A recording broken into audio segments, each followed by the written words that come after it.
আগুনে পুড়ে যাচ্ছে ইসরায়েলের মধ্যাঞ্চল। গাজায় যখন আগ্রাসনের সব সীমা ছাড়িয়ে যাচ্ছে ইসরায়েল, ঠিক তখনই মধ্যপ্রাচ্যের কসাই বেনিয়ামিন নেতানিয়াহুর দেশ থেকে ভেসে এলো আর্তনাদ। ভয়াবহ দাবানল ছড়িয়ে পড়েছে দেশটিতে।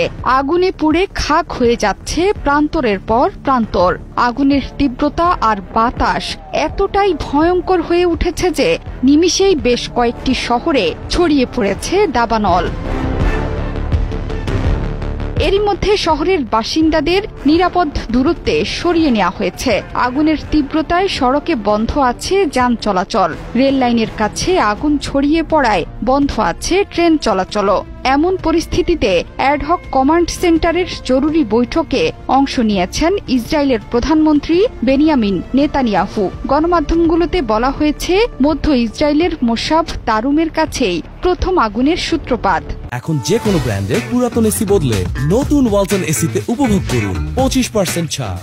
তাপমাত্রা বৃদ্ধি এবং বাতাসের তীব্রতায় বিভিন্ন জায়গায় ছড়িয়ে পড়েছে সেই আগুন। বেইত শেমেশ শহরের বেশ কয়েকটি স্থানেও দাবানল ছড়িয়ে পড়েছে। একে একে শহরগুলোকে গিলে ফেলছে ভয়ঙ্কর এই দাবানল। বর্তমানে নিয়ন্ত্রণের বাইরে চলে গেছে এই আগুন। এশতাওল, বেইত মেইর এবং মেসিলাথ জিয়ন শহর থেকে বাসিন্দাদের সরিয়ে নেওয়া হয়েছে। ভয়াবহ আগুনের ফলে সড়কের গাড়ি চালকরা তাদের যানবাহনকে ফেলেই শহর ছাড়তে বাধ্য হয়। জনগণকে সতর্ক থাকা এবং ক্ষতিগ্রস্ত এলাকা থেকে দূরে সরে যাওয়ার নির্দেশ দিয়েছে পুলিশ। দাবানল ছড়িয়ে পড়া এলাকা থেকে জেরুজালেমে যাওয়ার গুরুত্বপূর্ণ সড়কও বন্ধ করে দিয়েছেন তারা। এরই মধ্যে বিমানের সাহায্যে আগুন নেভানোর কাজ শুরু করেছে অগ্নি নির্বাপন কর্মীরা।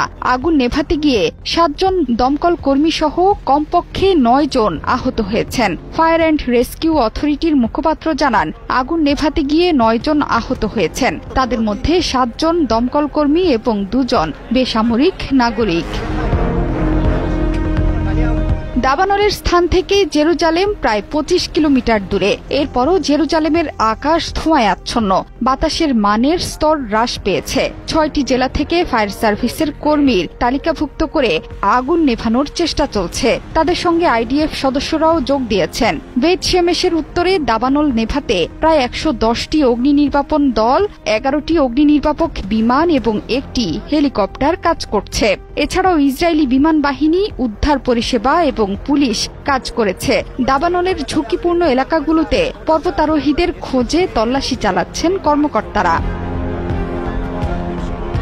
দীর্ঘ ও শুষ্ক গ্রীষ্মকালের কারণে ইসরায়েলে এর আগেও অনেকবার দাবানল ছড়িয়ে পড়ার ঘটনা ঘটেছে। একই ঘটনা ঘটেছে আমেরিকার নিউ জার্সিতেও। সেখানেও তীব্র দাবানলের সাথে লড়ছে মার্কিন জনগণ। যে কোনো সময় ক্যালিফোর্নিয়ার মতো রূপ ধারণ করতে পারে নিউ জার্সিও। জোহরা চৌধুরী সেতু, 71।